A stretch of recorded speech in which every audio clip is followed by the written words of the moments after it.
Sebagai suku, Batak meninggalkan corak warna budaya yang sangat mengagumkan bagi bangsa Indonesia.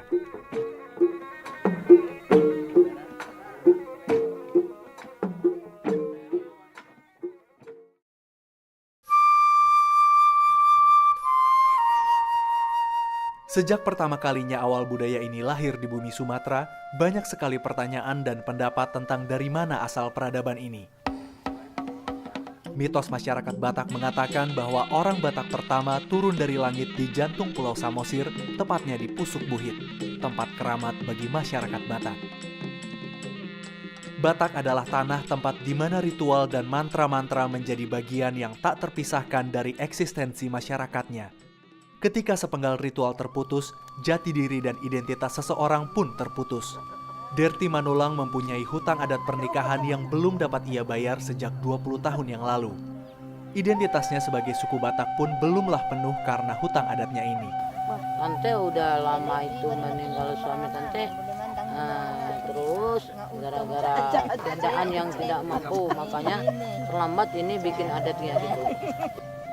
Baginya, pencarian identitasnya sebagai bagian dari suku Batak adalah pencarian asal-usulnya. Pencarian identitas dan asal-usul adalah dua sisi mata uang. Asal-usul akan membentuk identitas dan begitu pula sebaliknya.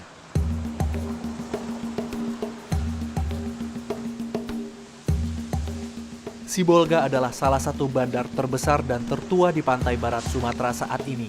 Kami berharap bisa menemukan jejak tentang asal-usul orang Batak di sini. John Simarmata adalah seorang guru pencaksilat di daerah Sibolga. Ia setuju untuk memperagakan moncak atau pencaksilat khas Batak dan memberi sedikit petunjuk akan asal-usul bangsa Batak. Yang nanti kita tampilkan mereka gerakan jurusnya. Setelah gerakan jurus nanti kita masukkan ke bela dirinya gitu. Bela dirinya dalam arti nanti diadu tapi memakai teknik bela diri yang disesuaikan dari perguruan Bintau Komando. Musik gondang. Mau kita sesuaikan dengan gerakan pencak silatnya nanti diiringi dengan musik gondang. Saya sendiri pernah dikasih pesan supaya kau buat gerakan pelindo itu seiring dengan tradisi Batak. Gitu ya. Karena apapun semua pencak silat itu awalnya satu, gerak tubuh. Gerak tubuh yang digerakkan. Gitu. Semuanya awalnya pembelaan diri. Oke, ini masih ini dulu ya. Dan kalau di Batak dibilang limocak, kalau di silat dibilang pencak. Bau papa, bau papanya. Kamu mau perjolo? Asobek kamu jolo lagan nih. Lah batu-batu sakit, tidak masalah lah tuh. Tak pala mau yang gua batu na sauti kido baru.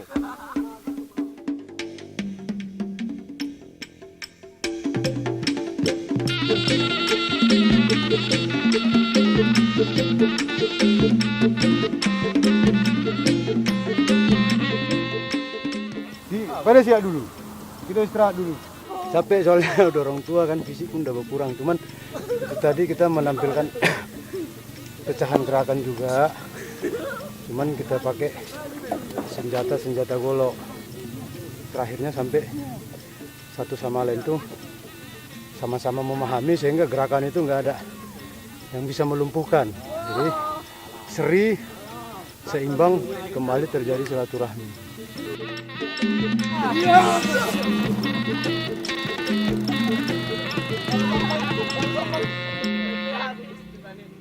John adalah seorang pemeluk agama Malim, agama asli masyarakat Batak mula-mula. Ia berasal dari Barus dan punya pendapat tersendiri tentang asal-usul orang Batak. Dari kitab, dari opung saya, ceritanya begitu. Si Raja Batak itu dari terbit matahari, dari Timur Tengah.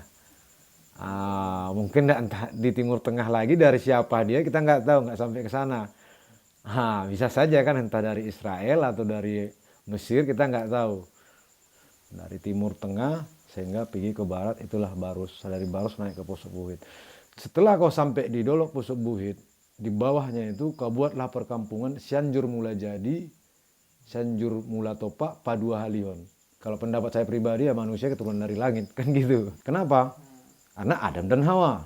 Cuman kalau dikultuskan orang Batak keturunan dari langit, saya nggak jamin. Menurut kitab yang dipercaya John, orang Batak berasal dari negara terbit matahari. Mereka menyeberangi lautan dengan menunggang kuda bertapal daun sirih menuju matahari terbenam. Inilah asal-usul bangsa Batak menurut versinya. Pendapatnya ini kadang tidak menyenangkan semua orang. Perempuan ini mengaku sedang dirasuki arwah leluhur saat berbicara dengan John tentang asal-usul orang Batak. Cuma harus udah paham lah Jo. Dan aku mah Jo nuang nangi. Tano ni siapa tahu ngai bobo kamu tekas ima. Nama ringan mei itu sukuhik. Yi, bukan ngai san. Jangan dulu minta si Raja Bata. Kita sharing. Logika apa Jo? Logika ba Jo hina na magkada yun? Menurut teori arkeolog modern, kebudayaan Batak merupakan hasil migrasi dari Taiwan berdasarkan corak budaya Batak yang serupa dengan corak budaya Dongson yang berasal dari Taiwan. Lihat kita budayanya, semua yang ada, itu mempunyai kesamaan dengan yang ada di Sulawesi, kemudian berkaitan dengan Filipina, dan itu jalurnya seperti itu. Dan itu berlangsung sekitar abad 12. Nah di Pulau Samosir, beberapa aspek pola hias Dongson kita temukan. Budaya Dongson adalah corak budaya yang menyebar mula-mula dari Taiwan, menyusur ke Filipina, Sulawesi, Kalimantan, dan berujung di tanah Batak. Hingga kini itu adalah teori terkuat tentang asal-usul masyarakat Batak. Walau sampai saat ini para arkeolog pun belum bisa menemukan tempat pendaratan mula-mula mereka. Jadi kisarannya pastinya kita belum tahu. Dan itu harus memerlukan penelitian yang lebih detail lagi. Satu hal yang sangat membantu kami dalam pencarian asal-usul masyarakat Batak adalah pemberian nomor marga. Jika dirunut dari marga tertua masyarakat Batak kini yang mencapai 18 generasi, bisa dipastikan bahwa pertama kalinya masyarakat Batak mulai mempunyai struktur budaya adalah pada sekitar abad ke-14 Masehi. Hal ini membawa kami masuk lebih jauh ke Barus, pusat peradaban purba di ujung pantai barat Sumatera. Barus pada abad ke-6 hingga 12 Masehi adalah bandar internasional tertua di Sumatera.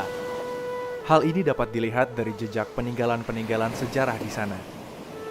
Salah satu yang termasyhur adalah makam Papan Tinggi, makam dari Syekh yang pertama kali menyebarkan Islam di bumi Nusantara, dan juga makam Mahligai, makam 40 pedagang Persia yang juga menyebarkan Islam pada abad ke-6, era di mana agama Islam pertama lahir. Kepala inilah. Ini kaki.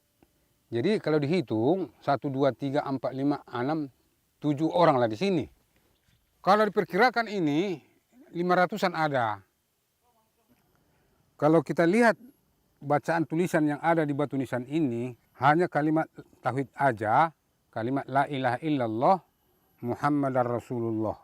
10 tahun Rasulullah mengembangkan agama Islam, belum ada perintah lagi sholat, zakat dan haji kecuali kalimat la ilaha illallah Muhammadur Rasulullah. Belum ada perintah sholat. Jadi dari situ kita berbicara, di zaman Rasulullah pun sudah ada di lokasi ini.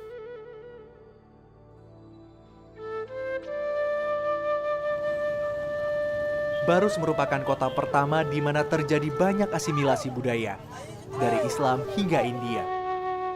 Namun nilai budaya asli Batak di Barus tidak berubah. Salah satunya adalah nilai kepercayaan masyarakat di sana akan malim, kepercayaan asli masyarakat Batak. Ngoludo tamatean buasuri di Batak, di bahini, dan menjadi liar waktu manasung dia rumang di Jolma, inoppa di Batak. Kalau kerukunan umat beragama di Barus ini luar biasa. Luar biasa. Kenapa? Begini ya. Saya sendiri, contohnya seorang muslim. Pemilih saya ada orang Pambi, ada orang Kristen, ada orang Katolik. Jadi, disitulah kami membuat suatu ikatan keluarga, baik walaupun berbeda agama. Jadi, adat itu masih kuat di Barus ini. Bahkan di salah satu desa di Kecamatan Barus, di mana 90% penduduk beragama Islam, Miller sebagai seorang parmalim terpilih menjadi kepala desa.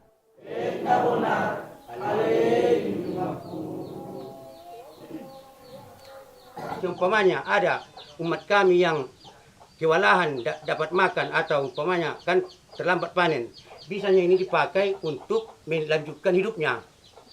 Tapi dikembalikan kan habis dia panen nanti dikembalikan. Masalah Baruskini sebagai kota yang dulu pernah sangat berjaya adalah kemiskinan. Naik kereta. Ya naik kereta lah. Kalian naik becak kan dengan yang saya rasakan udah 6 tahun jadi kepala desa, apapun tidak ada.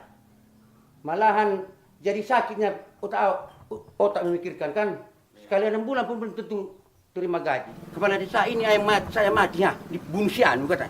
Dibawa kemari. Kambing yang masuk sama ubi orang, awak juga yang ngurus. Bertengkar rumah tangganya awak yang ngurus. Jadi ndak susah itu kan. Pasabar ma amang, pasabar ma boru, lau pature turea. Somar lapatan margondang marembas manutur hamu molodung matea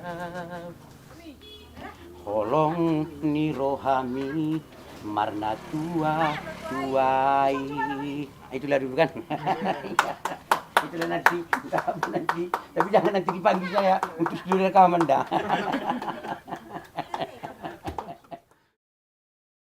Tiada ku sangka, tiada ku duga, begini akhirnya kisah cinta kita.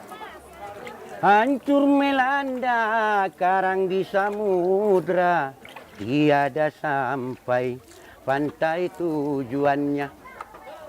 Oh, kini kau dan aku tenggelam di dalam lautan asmara.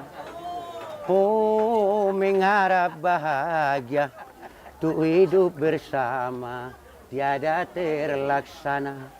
Itulah duduk ke situ kan. Bahkan sebagai kepala desa, Miller harus bekerja ekstra sebagai penjual ikan di pasar pekan. Potong lerku ini kalau memang bisa mendirikan rumah kalau dari kepala desa. Kalau kepala desa dari gaji dah. Habis 3 kerbau untuk menjadi calon. Apa benda ada berbalas? 3 ekor. 3 ekor saya jual. Menyalon. Jadi ada nunga di peruar HP harga 100 ribu yen dah. Jadi ada ngapa masuk kuku deh, masuk jalo juga kan. Si joget-joget tuh harga 100 dah. Tokin naik, si dunga maren duri puru cakuku di bain. Di pa masuk tua tu kota-kota ini mar sigur-sigur manober dah. Ngani ku tahu pi mana dah. Tuak tak usahakan kaya. Dia nung namora per tuak. Unangan jolo lau baru ngorong-ngorong iba. Bapak itu kalau nggak datang kita kesepian, nggak ada tukang lawak. Kita jadi diam-diam terus, nggak ada senyum. Kalau Bapak si Marbun nggak datang. Nyanyi, menghibur. Kalau nggak di sini dia, sepinya semua jualan ikan ini. Pokoknya asal jangan mencuri lah. Yang apapun pekerjaan, biarlah asal makan anak bisa makan kami di rumah. Kalau namunnya yang saya harapkan dari honor tidak akan datang itu, tidak akan cukup itu. Rokok saja tidak cukup, terancam rokok.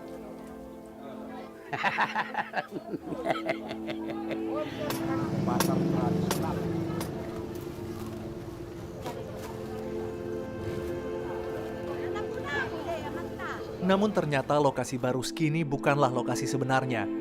Barus yang ada pada abad ke-6 sudah tersingkir 25 km ke darat akibat proses pendangkalan pantai. Itulah mengapa makam-makam yang ada pada abad ke-6 kini tersingkir ke perbukitan.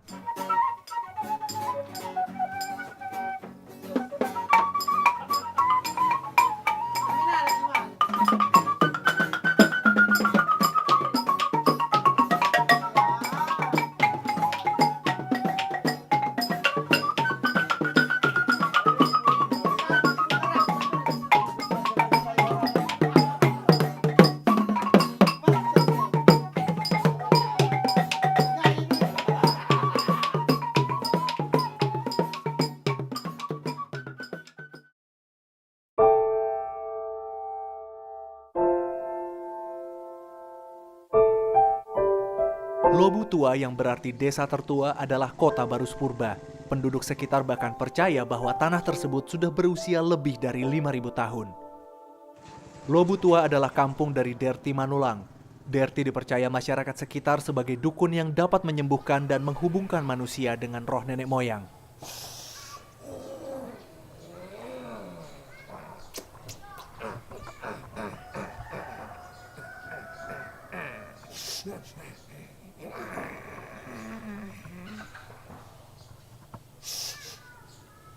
Sebagai seorang dukun, setiap hari ia menemui banyak orang yang meminta kesembuhan dan nasihat darinya. Sahat hinauli sahat hinadinggan. Dia ke pangidua tatu di bata. Soksoni. Dia katu sahalah. Itu. Supaya doa kami cepat dikabulkan. Karena kami udah 3 tahun berkeluarga belum mendapat rezeki dari Tuhan. Belum mendapat anak. Jadi kami meminta kepada Opung dan kepada Tuhan supaya doa kami dikabulkan. Mangidu tok kami. Ima tu pargonggom ni luaton. Boras pati ni tahano. Asa magasi hamu uhu jalan marhulong. Namanangi. Dia ka alu-aluan nami. Bagi Derti, tempat ini adalah tempat keramat. Tugu ini baginya adalah tempat persemayaman Raja Uti, salah satu leluhur bangsa Batak mula-mula. Menurut mitos masyarakat Batak, Raja Uti adalah penguasa daerah Barus. Ia juga adalah keturunan langsung ketiga dari si Raja Batak sebagai manusia Batak pertama. Kalau sudah gitu, hati kita yang meminta sama Opung ini, Tuhan pun memberkati.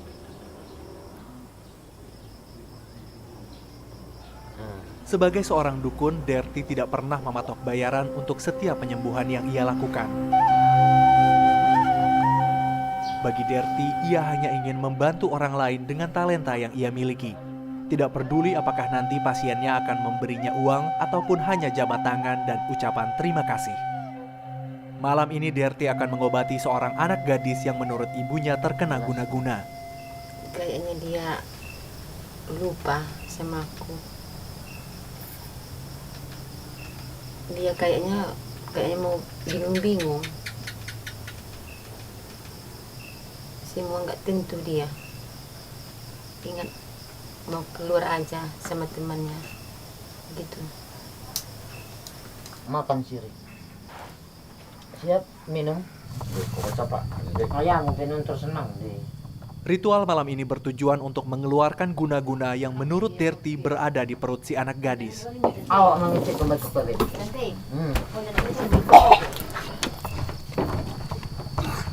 mau dia di sini.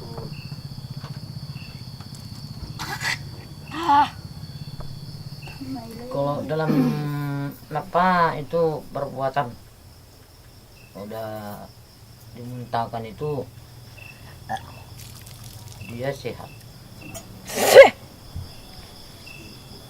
Masih ada lagi di dalam. Tapi harus pandai merayu baru mau dia.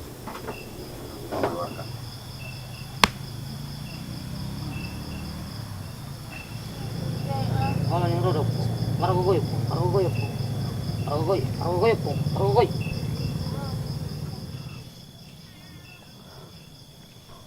Ia punya versi asal-usul manusia Batak yang sejalan dengan apa yang dipercaya oleh John. Dari desa Lobu Tua, pergilah raja-raja itu merantau. Merantau dia kemana-mana. Ada yang ke Perapat, ada yang ke Pucuk Buhi, Beserak. Itu tahu dari mana tante? Itu dari batin, bukan nggak ada yang mengajari, ada yang batin saya yang membisikin sama telinga saya sendiri.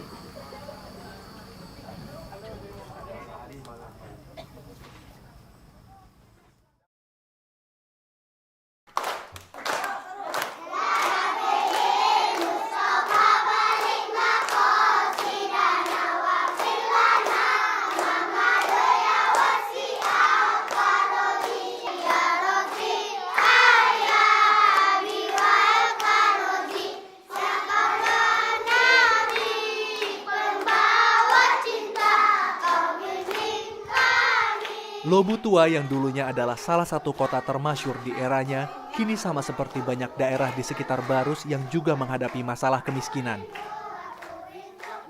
Budaya sebagai sebuah identitas dan kebanggaan pun menghadapi banyak tantangan dan kadang menjadi beban. Seperti yang dihadapi oleh Derti.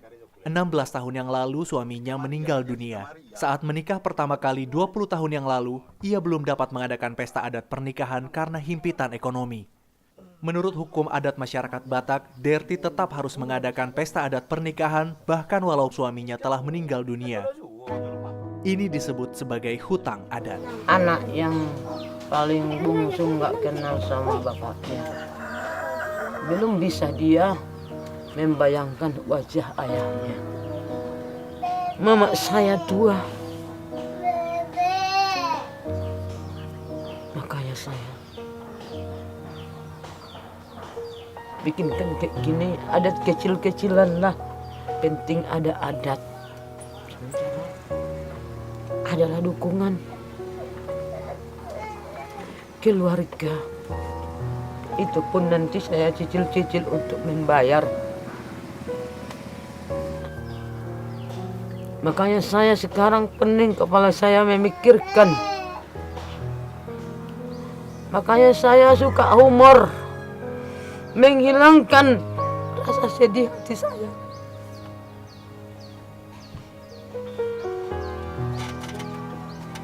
Bagi masyarakat Batak, jika adat belum terpenuhi, mereka belum merasa penuh dan utuh sebagai manusia. Bagus gara-gara rambutnya itu ya. Ia membutuhkan 3 juta rupiah untuk membiayai seluruh proses adatnya. Namun karena kekurangan biaya, ia memutuskan untuk menumpang pesta perkawinan keponakannya, di mana pada upacara pernikahan tersebut ia akan diberikan 1 hari khusus untuk membayar hutang adatnya. Ia memotong sendiri kayu bakar yang akan digunakan untuk memasak di hari pesta adatnya. Ini merupakan salah satu bakti yang ingin ia berikan pada ibunya yang berusia 100 tahun. Bagi masyarakat Batak, jika seseorang mati sebelum semua anaknya dikawinkan secara adat, kematiannya dianggap tidak terhormat.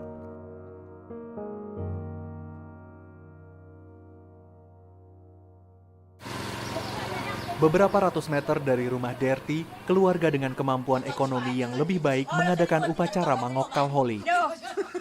Keluarga ini mengeluarkan lebih dari 100 juta rupiah untuk mengadakan upacara adat ini. Mangokal Holi adalah upacara pengangkatan tengkorak jenazah dari kuburan dan menempatkannya di tugu makam keluarga. Ini adalah salah satu upacara Batak Purba yang masih dilestarikan hingga sekarang. Masyarakat Batak adalah suku yang merayakan dan berpesta dalam kematian, dan kerbau selalu menjadi simbol dan persembahan untuk setiap perayaan. Dalam rangka untuk menggali tulang belulang nenek moyang kami yang masih terpisah dari kuburan keluarga kami. Jadi besok hari pertama pesta itu, di hari pertama jam 4 lah kerbau ini bakal dipotong.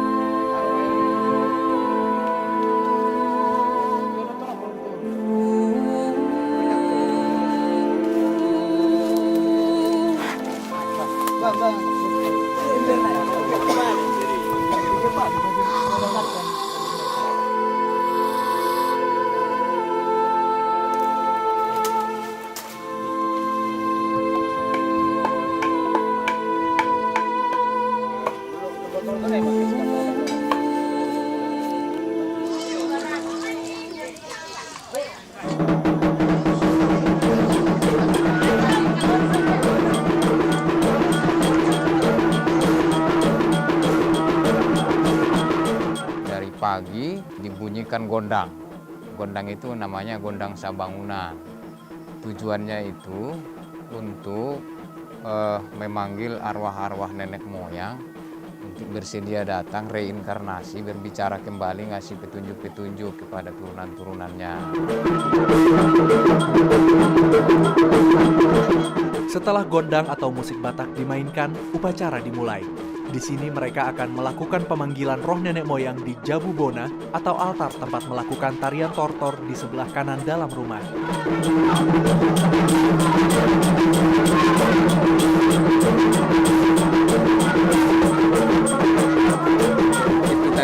Itu tadi yang disebut Datu Gonda. Nah, tortornya tadi kan yang sampai keluar itu tujuannya mengusir roh-roh jahat.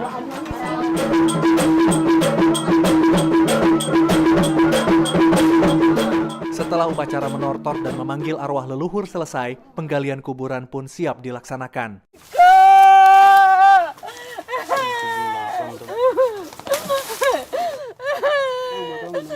Rowilko Tambunan meninggal 5 tahun yang lalu. Ia adalah satu dari 20 tulang belulang yang akan digali hari ini.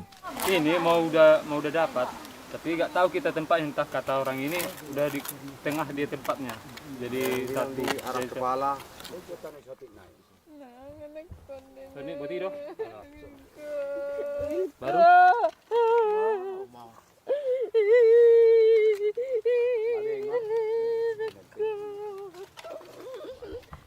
Setelah tergali semua, tengkorak selanjutnya akan dimasukkan ke dalam keranjang dan digendong di selendang dengan cara yang sama seperti menggendong seorang bayi.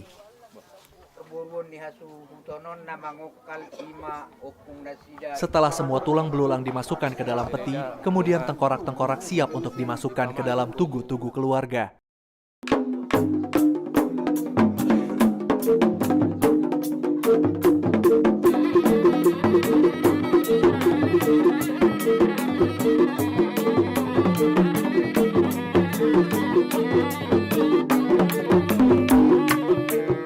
Setiap tahun di salah satu desa pesisir Danau Toba, tepatnya di Huta Tinggi, Kecamatan Laguboti, diadakan acara tahunan di mana seluruh penganut agama Malim dari seluruh Indonesia berkumpul di sini untuk berdoa dan merefleksi diri.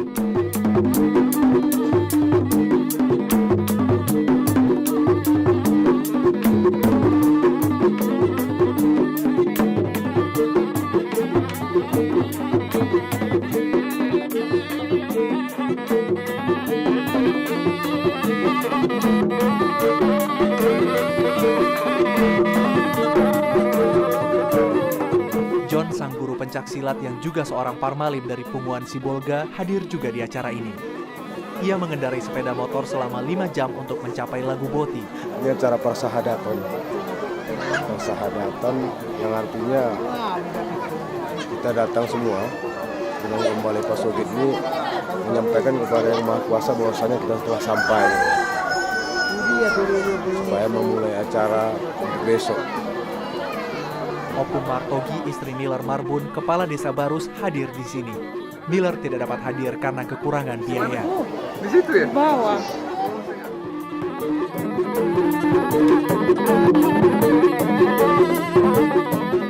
Agama Malim sebagai kebijaksanaan lokal adalah agama yang belum benar-benar diakui oleh pemerintah dan rakyat Indonesia yang hanya mengakui 5 agama besar, Islam, Kristen, Katolik, Hindu, dan Buddha. Walaupun kini keadaan sudah membaik dengan diakuinya aliran-aliran kepercayaan, namun sikap diskriminatif tetap ditemui oleh para pemeluk agama Malim. Bapak mertua John menceritakan pengalamannya sewaktu ia sekolah saat ia sempat tidak boleh mengikuti ujian karena kepercayaannya ini. Tidak bisa masuk parmalim. Ujian ke saya. SMP kelas 3 saya berhenti. Saya takut tidak masuk ujian. Tidak bisa. Iya. Itulah. Masih dikali kalau pulang nangis aku.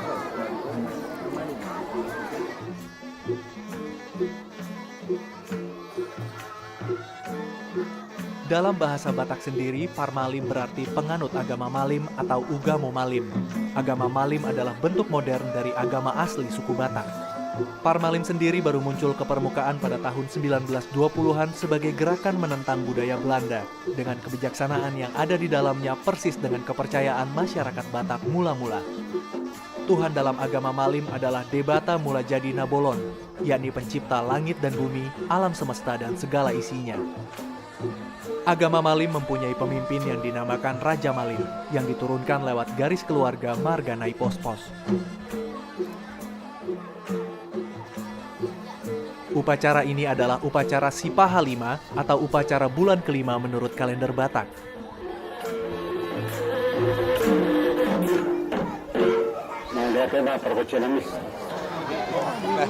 Bahasa kami lagi makan bersama. Karena upacara ini berlangsung selama 3 hari, di Lagu Boti kebanyakan peserta tinggal di asrama yang disediakan Kompleks Parmalim di Huta Tinggi. John tinggal di luar kompleks. Ia tinggal bersama saudara-saudaranya, yakni orang-orang yang bermarga sama dengannya. Masuk aja, Bu. Satu marga aja, walaupun tidak satu darah dia, satu marga dari sananya dianggap keluarga. Contohnya kan kayak marga Parna gitu kan. Parna itu Simbolon, Sitanggang, Dalingging gitu kan, banyak. Nadeak, banyak Simarmata sama aku juga kan. Walaupun dia beda marga, tapi kalau dari atasnya sama Parna dia itu dianggap keluarga.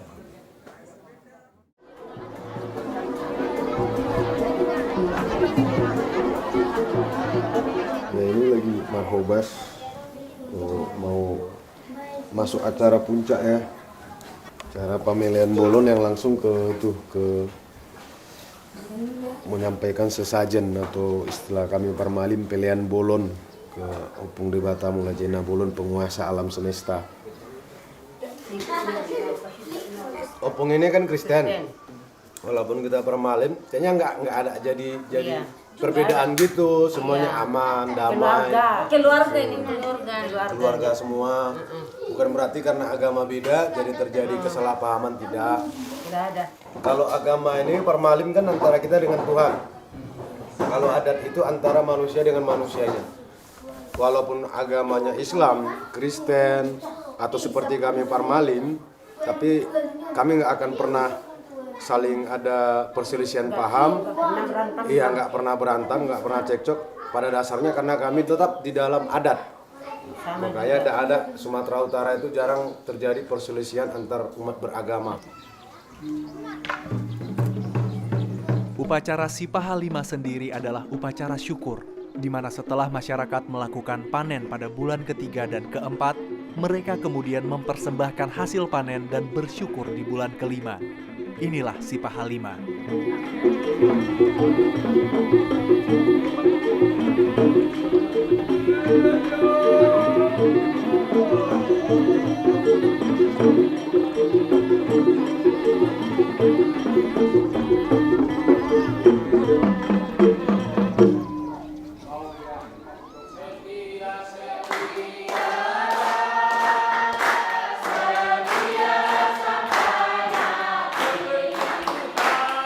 Sementara itu di Lobutua, hari pembayaran hutang adat bagi Derti Manulang semakin dekat. Effendi Manulang, keponakan dari Derti Manulang, baru saja melangsungkan janji pernikahan di gereja dan tengah mempersiapkan pesta adat pernikahannya.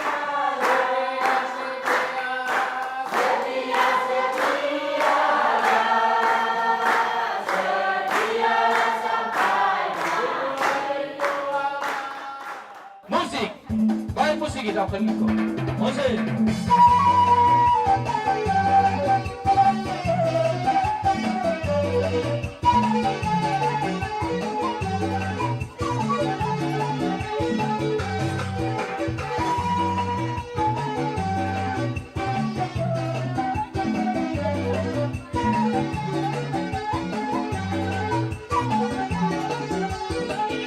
Ulos adalah kain yang sakral dalam masyarakat Batak. Dalam setiap upacara pemberian ulos seperti perkawinan, ulos selalu dibalutkan kepada penerima, dalam hal ini mempelai, dibarengi dengan pesan dan nasihat. Dalam filosofi masyarakat Batak, ulos dibalutkan ke tubuh penerima sebagai simbol untuk pemberian kehangatan dan penerimaan.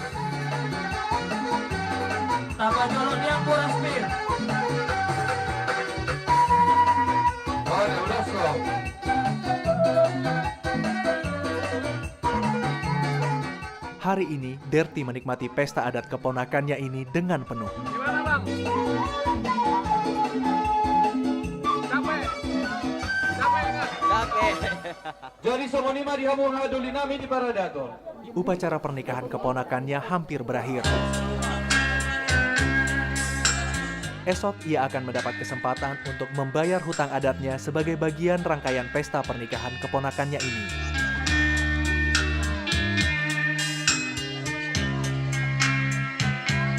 Ini ratu kita malam ini. Tepuk tangan buat kedua mempelai.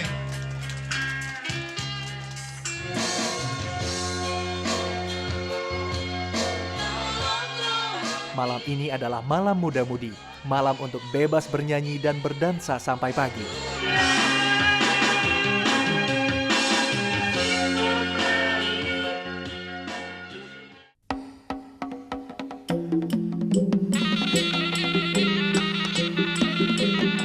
Derti banyak mendapat bantuan dari teman, saudara, dan warga kampung Lobu Tua dalam pelaksanaan upacara adatnya. Para warga bergotong royong memasak dan mempersiapkan hidangan untuk para tamu. Bahkan Derti mendapat sumbangan separuh ekor kerbau, persembahan utama dalam pesta adat Batak. Manalah, memang teringat juga rasa sedih, jadi kayak mana dah, ya hilang-hilangin lah gitu. Mbak salah kesedihan. Karena aturannya ikut semikian dulu mengadakan pesta adat kayak gini, rupanya udah tinggal sendirian, cuman anak yang mendampingin. Itulah kesedihannya. Kalau menyambut tamu, istilahnya kalau orang kami Batak ya bersiap yang punya pesta gitu. Mau cuci tangan. Menyalam salam-salaman.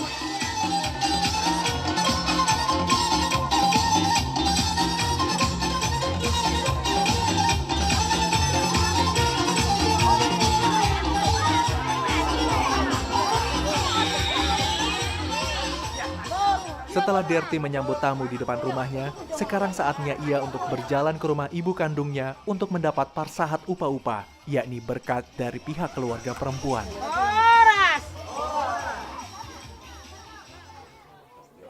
Ini seharusnya ritual yang dilakukan mendiang suaminya. Namun karena suaminya telah meninggal dunia, Derti lah yang akhirnya datang ke rumah ibunya sendiri ditemani dengan anak-anaknya. Asa satu nang dia kasar rumah tua oh nang unang ben cari matua oh dia tutup. Nalau.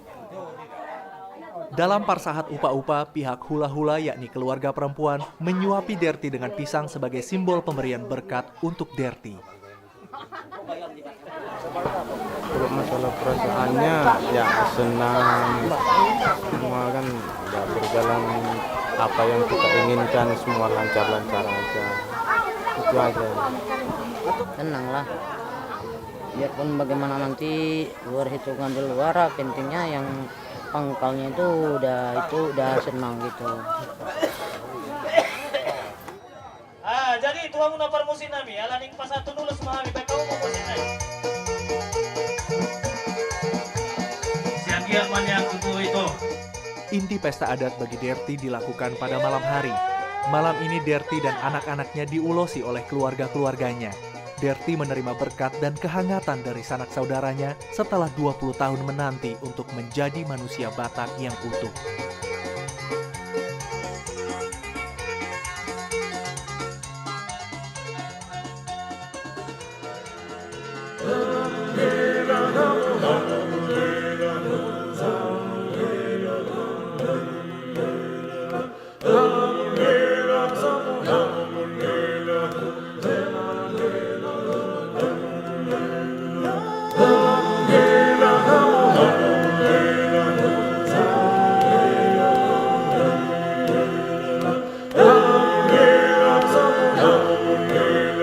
Setelah upacara berakhir, Derti digiring sanak saudaranya kembali ke rumahnya, utuh sebagai bagian dari suku Batak.